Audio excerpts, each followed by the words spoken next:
Bismillahirrahmanirrahim.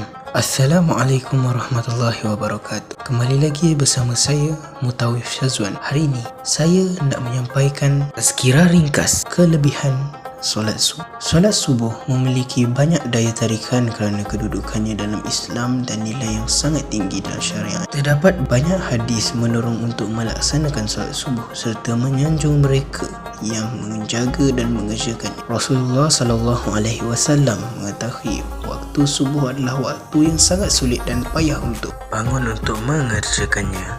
Seorang Muslim bila dibiarkan begitu saja tertidur akan memilih untuk merehatkan dirinya sampai terjaga hingga terbit matahari dan meninggalkan solat subuh ataupun solat subuh tidak pada waktu yang betul.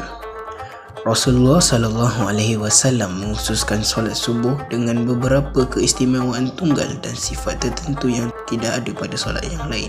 Banyak keutamaan dan kelebihan yang didapati di waktu subuh. Salah satu keutamaannya adalah Rasulullah SAW mendoakan umatnya yang bergegas dalam melaksanakan solat subuh sebagaimana disebutkan dalam hadis, "Ya Allah, berkatilah umatku selama mereka suka bangun subuh." Hadis riwayat Tirmizi, Abu Daud, Ahmad dan Ibnu Majah. Jika Rasulullah SAW berdoa, maka tidak ada hijab di antara baginda dengan Allah Subhanahu Wa Taala. Kerana baginda sendiri adalah orang yang secara jasadiah paling dekat dengan Allah Subhanahu Wa Taala. Waktu subuh adalah waktu yang paling baik untuk mendapatkan rahmat dan keredaan Allah Subhanahu Wa Taala. Sebagaimana firman Allah Subhanahu Wa Taala dalam surah Al-Kahfi ayat 28. Dan bersabarlah kamu bersama-sama dengan orang-orang yang menyeru Tuhannya di pagi dan senja hari dengan mengharapkan keredaannya. Dan janganlah kedua matamu berpaling daripada mereka kerana mengharapkan penghiasan duniawi. Dan janganlah kamu mengikuti orang yang hatinya sudah kami lalaikan daripada mengingati kami serta menuruti hawa nafsunya dan adalah keadaan itu melampaui batas. Keutamaan solat subuh diberikan ganjaran pahala melebihi keindahan dunia dan seisinya. Sebagaimana riwayat disebutkan dalam hadis Imam At-Tirmizi dari Aisyah radhiyallahu anha, Rasulullah SAW bersabda, 2 rakaat solat fajar pahalanya lebih indah daripada dunia dan seisinya. Begitulah keistimewaan solat subuh. Apakah yang menghalang kita untuk menyikap selimut dan mengingkari tidur untuk melakukan solat subuh? Bukankah solat subuh menjadi sebahagian yang begitu besar kemuliaannya dibandingkan dunia dan seisinya?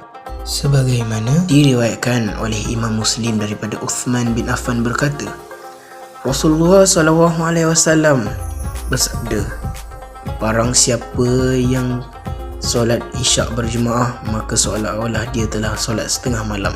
Barang siapa yang solat subuh berjemaah maka seolah-olah dia telah melaksanakan solat 1 malam.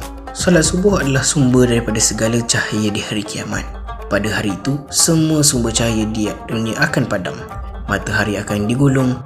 Hanyalah ibadah yang akan menerang pengamalnya. Seperti mana diriwayatkan daripada Abu Musa Al-Asy'ari, dia berkata, Rasulullah SAW bersabda, barang siapa yang solat 2 waktu yang dingin maka akan masuk syurga. Hadis riwayat Imam Al-Bukhari. 2 waktu yang dingin itu adalah solat subuh dan asar.